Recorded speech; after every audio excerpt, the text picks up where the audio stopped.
Eswaran the story teller के अगले video में आपका स्वागत है। आज हम पैराग्राफ 1 डे प्लस कर से शुरू करेंगे और ईश्वरन कंटिन्यू तक पढ़ेंगे। इन पैराग्राफ में आए हुए प्रमुख शब्दकोश हैं रूम। रूम का अर्थ होता है इधर उधर भटकना, यानी कि ड्रिफ्ट करना, वंडर करना। टू मूव अबाउट और travel specially without a clear idea of what you are going to do. दूसरा शब्द है क्रीपर। क्रीपर का अर्थ होता है लताएं, बेलें, जिसको हम वाइन या बाइंड विड भी कहते हैं। इम्यूलेशन का अर्थ होता है अनुसरण करना, यानी कि मिमिक्री करना। इम्यूलेट वर्ब है। इम्यूलेट का अर्थ होता है to copy something achieved by someone else and try to do it as well as, यानी कि किसी के द्वारा की हुई चीज़ का अनुसरण करना या नकल करना। आउटस्कर्ट्स का अर्थ होता है किनारे, सरहद या बाह्य क्षेत्र। ये गांव के बाहर का क्षेत्र है कोई, या किसी दायरे के बाहर का क्षेत्र या सीमा उसकी, उसको हम आउटस्कर्ट्स कहते हैं। स्मैश। स्मैश का अर्थ होता है नष्ट करना, यानी कि डिस्ट्रॉय करना, ब्लास्ट करना या कुचलना। हेल्टर शेल्टर का अर्थ होता है quickly and in an all direction, यानी कि चारों दिशाओं में या तेजी से, यानी कि अस्त व्यस्त। ग्रंट का अर्थ होता है to make a low rough noise, यानी कि चिंगाड़ना या आवाज करना। डिप्रेडेशन। डिप्रेडेशन का अर्थ होता है जनमाल की क्षति। Act that cause survivor damage और डिस्ट्रक्शन टू प्रॉपर्टी और लाइव्स, यानी कि जनमाल की क्षति पहुंचना। इनहेबिटेंट का अर्थ होता है निवासी, यानी रेसिडेंट्स, उस जगह के निवासी। ग्रैब का अर्थ होता है लपकना, यानी कि कैच करना, पकड़ लेना, कॉट करना। मेंसिंगली का अर्थ होता है डरावने ढंग से, थ्रेटनिंगली। ट्रम्पिट का अर्थ होता है चिंगाड़ना या घोषित करना। मस्टर का अर्थ होता है जमाव, संग्रह करना, एकत्रित करना। वैक का अर्थ होता है प्रहार करना, जोर से चोट करना। स्टन का अर्थ होता है सुन्न करना, अचेत करना। कोलास्प का अर्थ होता है विध्वंस,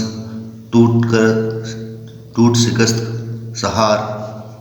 रैप्ट का अर्थ होता है तन्मय होना, भाव विभोर होना। समन का अर्थ होता है बुलावा या इकट्ठा करना। श्रग का अर्थ होता है कंधे उचकाना, हिलाना। क्रेडिबल का अर्थ होता है विश्वास करने योग्य। इमिनेटेबल का अर्थ होता है अनोखा, अद्वितीय। ऑस्पिशियस का अर्थ होता है शुभ या मंगल सूचक। डेलिकेसी का अर्थ होता है मिठास, मृदुता। क्यूलिनरी का अर्थ होता है पाकशाला या संबंधी, यानी कि खाने से संबंधी। आइए पाठ की शुरुआत करते हैं। Paragraph 1 day a tusker escaped from the timber yard. एक बार टस्कर का अर्थ होता है हाथी, वो भाग जाता है। टिम्बर का अर्थ मतलब लकड़ी के जो गोदाम होते हैं वहाँ से। And begin to roam about stumping on bushes, tearing up wild creepers and breaking branches as well. वो हाथी जो है इधर उधर अस्त व्यस्त करता है चीज़ों को, पैर पटकता है, स्टैंपिंग करता है, बुशेस और जो भी लताएं होती है उनको उखाड़ कर फेंक देता है। You know sir how an elephant behaves when it goes mad. आप जानते हैं श्रीमान कि जब एक हाथी पागल होता है तो वो क्या करता है। Eswaran would get so caught up in the excitement of his own story that he would get up from the floor and jumped about, stamping his feet in emulation of the mad elephant. आप ईश्वरन को तो जानते ही हैं कि वो कहानी में किस प्रकार से उत्तेजित हो जाता था। वो स्वयं अपने स्थान से खड़ा होता है ज़मीन से, वो हाथी की तरह बिहेव करना शुरू करता है, जैसे कि कोई पागल हाथी बिहेव करता है वैसा ईश्वरन भी करता है।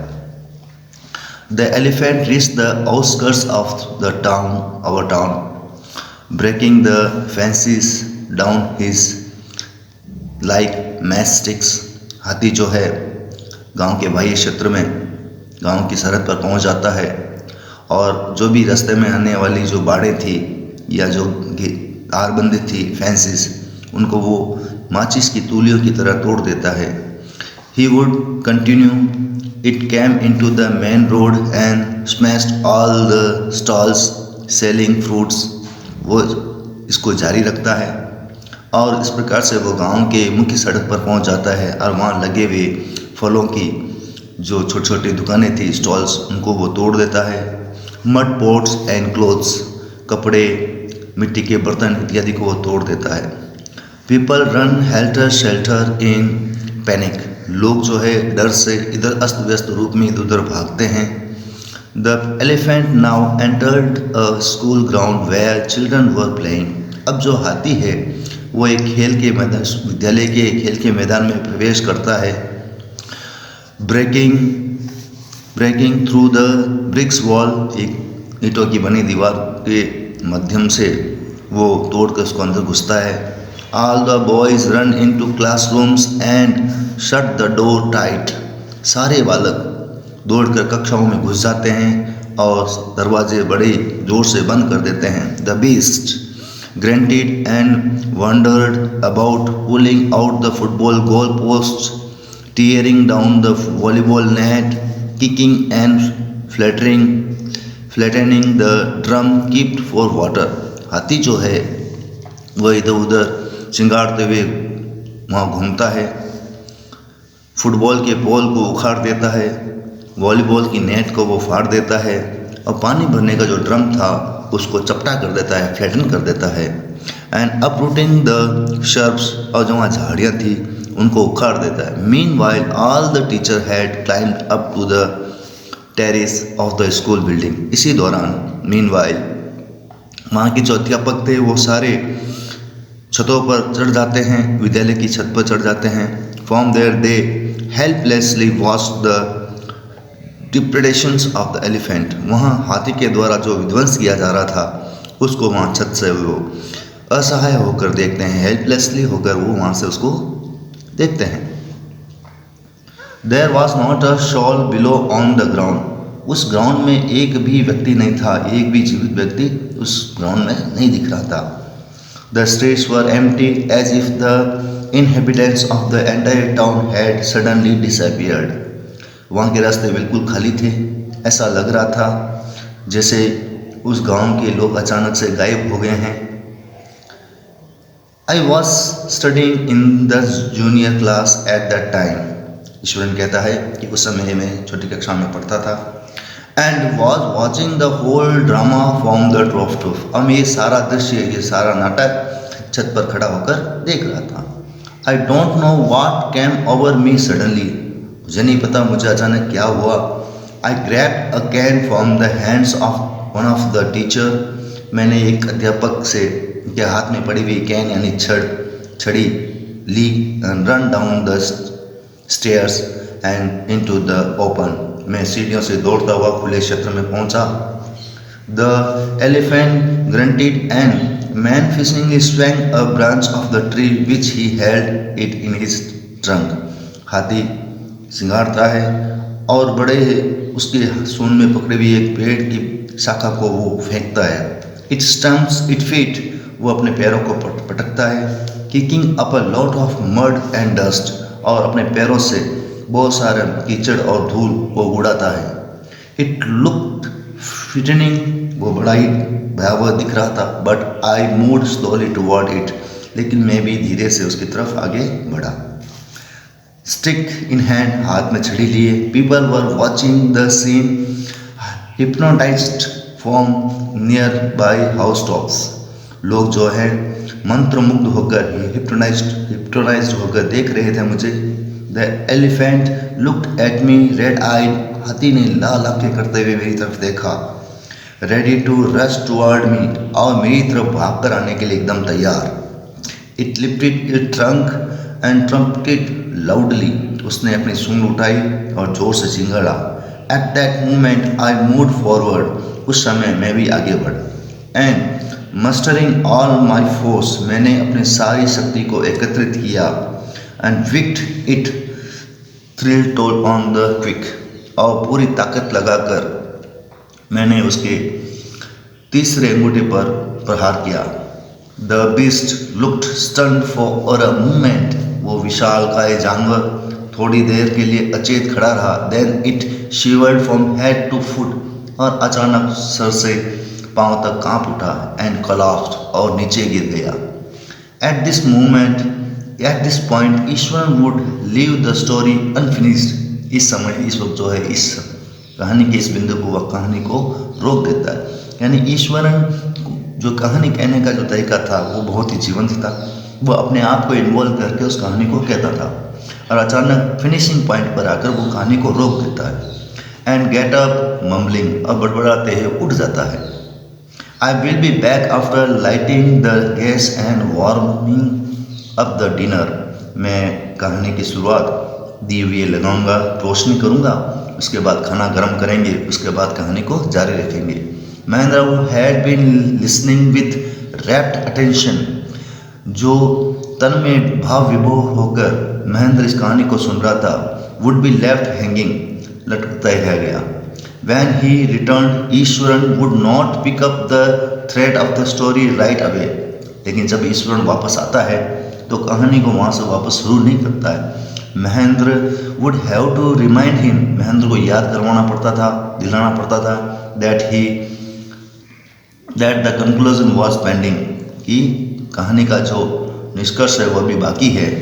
Well, a veterinary doctor was summoned to review the elephant, यानी कि एक जो वेटरनरी डॉक्टर यानी जानवरों का जो डॉक्टर आता है और जानवरों का निरीक्षण करता है। ईश्वरन वुड श्रग कॉजली, ईश्वरन अपने कंधे उचकाते हुए कहता है, 2 days later it was led away by its माहवत to the jungle, और 2 दिन बाद माहवत उस हाथी को जंगल में लेके जाता है। Well how do you manage to do it Iswaran, तो महेंद्र ईश्वरन से पूछता है कि तुमने ये कैसे किया। How do you bring down the best, तुमने उस विशालकाय जानवर को कैसे नीचे गिरा दिया। तो वो कहता है it has something do with a Japanese art, वो कहता है कि ये एक प्रकार की जापानी कला है। आई थिंक सर कराटे और जुजात्सु इट्स कॉल्ड, वो कहता है कि इसको कराटे या जुजात्सु कहते हैं। I had read about it somewhere, मैंने इसके बारे में कहीं पढ़ा था। इस temporarily paralyse the nervous system, you see, तुमने देखा कि ये किस प्रकार से हमारे टेम्परेरी नर्वस सिस्टम को थोड़ी देर के लिए बंद कर देता है। नॉट अ डे पास्ट, एक दिन भी नहीं गुजरा, without Iswaran recounting some stories packed with adventure, ऐसा एक भी दिन नहीं जाता था कि ईश्वरन उस नई कहानियाँ बनाता और उसमें हॉरर, सस्पेंस इत्यादि डालता। Whether the story was credible और नॉट, चाहे कहानी अच्छी होती या नहीं। Mahendra enjoyed listening to it because of the imitable way in which it was told, लेकिन ईश्वरन उस कहानी को बहुत अच्छे से सुनता और उसको आनंद आता क्योंकि कहानी को कहने का तरीका बहुत ही अच्छा था। Eswaran seems to be more than make up for the absence of a TV in Mahendra's living room, और एक तो इस महेंद्र के कमरे में टीवी भी नहीं था, तो उसकी जो पूर्ति है वो ईश्वरन कर देता था। One morning where Mahendra was having breakfast, Iswaran asked, एक बार जब महेंद्र सुबह का नाश्ता कर रहा था तो ईश्वरन से पूछता है, can I make some special for dinner tonight, क्या मैं आपके लिए आज शाम के भोजन के लिए कुछ अच्छा बनाऊं sir. After all today is an auspicious day, आज एक बहुत शुभ दिन है। According to tradition we prepare various delicious to feed the spirits of our ancestors today sir, वो कहता है कि आज के दिन जो हम अपने पूर्वजों के लिए भोजन बनाते हैं उनकी आत्मा को संतुष्ट करने के लिए। That night Mahendra enjoyed the most delicious dinner, उस रात बहुत ही स्वादिष्ट भोजन उसने किया। And complimented Eswaran on his culinary skills, और ईश्वरन के द्वारा बनाई हुई उसकी पाकशाला संबंधी जो कार्य था उसकी वह तारीफ करता है। ही सीम्ड वेरी प्लीज्ड, ईश्वर बहुत खुश नजर आता है। Unexpectedly launched it into a most garish account involving the supernatural. और अचानक से ईश्वरन उस खुशनुमा वातावरण में भी एक प्रकार से आध्यात्मिक और आत्मा संबंधी बातों को वो घुसा देता है और कहता है, you know sir, this entire factory area we are occupying was once burial ground. वो कहता है कि जिस क्षेत्र पर हम कब्जा कर रहे हैं वो किसी समय में शमशान हुआ करता था, बुरियल ग्राउंड, शमशान। He started. Mahendra was jerked out of the pleasant review he had drifted into after the satisfying meal. उस शाम का जो उसने संतुष्ट करने वाला जो भोजन किया था, उसका जो आनंद था, अचानक से वो गायब हो जाता उससे। I know on the first day, मैं पहले दिन से ही जानता हूँ, itself, मैं स्वयं, when I saw human skulls laying on the path, जब मैंने देखा कि मानव की खोपड़ियाँ रास्ते पर गिरी है। Even now I came across a number of skulls and bones. Eswaran continued. Eswaran लगातार कहते हुए कहता है कि मैं जब रास्ते से आ रहा था मैंने मानव खोपड़ियाँ और मनुष्य की हड्डियाँ को मैंने भी देखा है। इस प्रकार से वो एक नई कहानी की शुरुआत करता है और उस वातावरण में एक भयनुमा वातावरण पैदा करने का प्रयास ईश्वरन के द्वारा किया जाता है ताकि कहानी को वो नेचुरल बना सके। धन्यवाद। अगला पाठ का अध्याय अगले भाग में पढ़ेंगे। धन्यवाद।